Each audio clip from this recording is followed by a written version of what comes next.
This weekend, journey into the heart of Shah Rukh Khan's message, where humanity meets love and compassion. The world needs the future you that leads with kindness. Stay tuned to the full 3-part SRK series, dropping this Friday, Saturday, and Sunday, only on Live life like a traveler. I was born in a refugee colony in the capital city of India, New Delhi. And my father was a freedom fighter. My mother was, well, just a fighter like mothers are.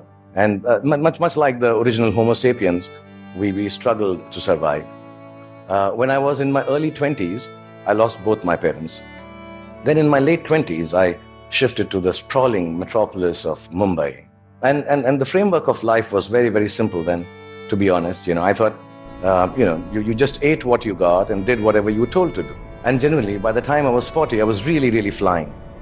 I was all over the place. I'd done 50 films by then and 200 songs. Slowly, reality became virtual and virtual became real. And I started to feel that I could not be who I wanted to be or say what I actually thought. And humanity at this time completely identified with me. And humanity like me was becoming an overexposed prima donna. Things started to look a little different. I learned the crude tools of survival. If there has been a momentous time for humanity to exist, it is now. Because the present you is brave. The present you is hopeful. The present you is innovative and resourceful. And of course, the present you is annoyingly indefinable. And in this spellbinding, imperfect moment of existence, feeling a little brave just before I came here, I decided to take a good, hard look at my face. And I realized that I'm beginning to look more and more like the wax statue of me at Madame Tussauds. And in that moment of realization, I asked the most central and pertinent question to humanity and me. Do I need to fix my face? Really, I'm an actor, like I told you, a modern expression of human creativity. The land I come from is the source of inexplicable but very simple spirituality.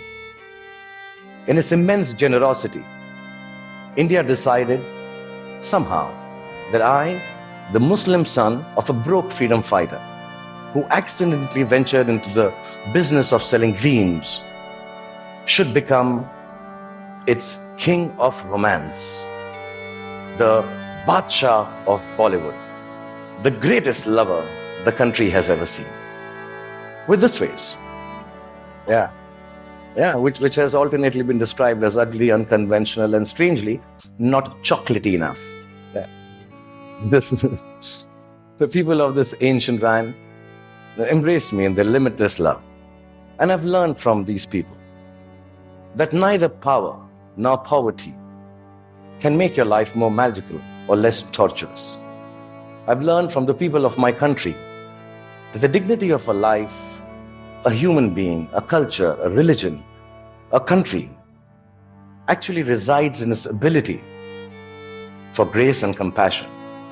I've learned that whatever moves you, whatever urges you to create, to build, whatever keeps you from failing, whatever helps you survive, is perhaps the oldest and the simplest emotion known to mankind. And that is love.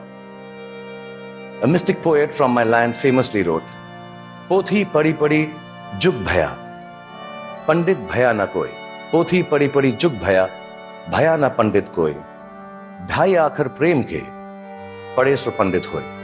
Which loosely translates into actually saying that all the books of knowledge that you might read and then go ahead and impart your knowledge through innovation, through creativity, through technology, but mankind will never be the wiser about its future unless it is coupled with a sense of love and compassion for their fellow beings. The 2.5 alphabets which form the word prem, which means love, if you're able to understand that and practice it, that itself is enough to enlighten mankind. So I truly believe the future you has to be a you that loves. Otherwise, it will cease to flourish. It will perish in its own self-absorption. So you may use your power to build walls and keep people outside. Or you may use it to break barriers and welcome them in.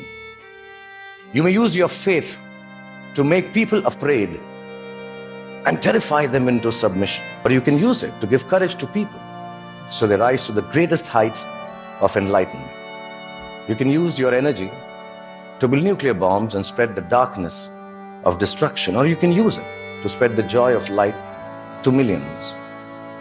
You may filthy up your oceans callously and cut down all the forests. You can destroy their ecology or tend to them with love and regenerate life from their waters and trees. You may land on Mars and build armed citadels, or you may look for life forms and species to learn from and respect.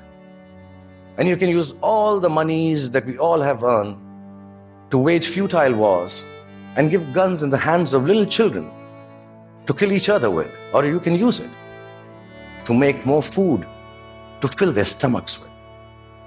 My country has taught me the capacity for a human being to love is akin to godliness. It shines forth in a world, which civilization, I think, already has tampered too much with. The quest to cultivate our capacity for love and compassion has to assert itself just as equally. So I believe the future you is an infinite you. It's called a chakra in India, like a circle. It ends where it begins from to complete itself. A you that perceives time and space differently, understands both your unimaginable and fantastic importance and your complete unimportance in the larger context of the universe. A you that returns back to the original innocence of humanity, which loves from the purity of heart, which sees from the eyes of truth, which dreams with the untampered, which dreams from the clarity of an untampered mind. Future you has to be like an aging movie star who has been made to believe that there is a possibility of a world which is completely, wholly, self-obsessively in love with itself. A world, really, it has to be a you to create a world which is its own best lover. That, I believe, ladies and gentlemen, should be the future you.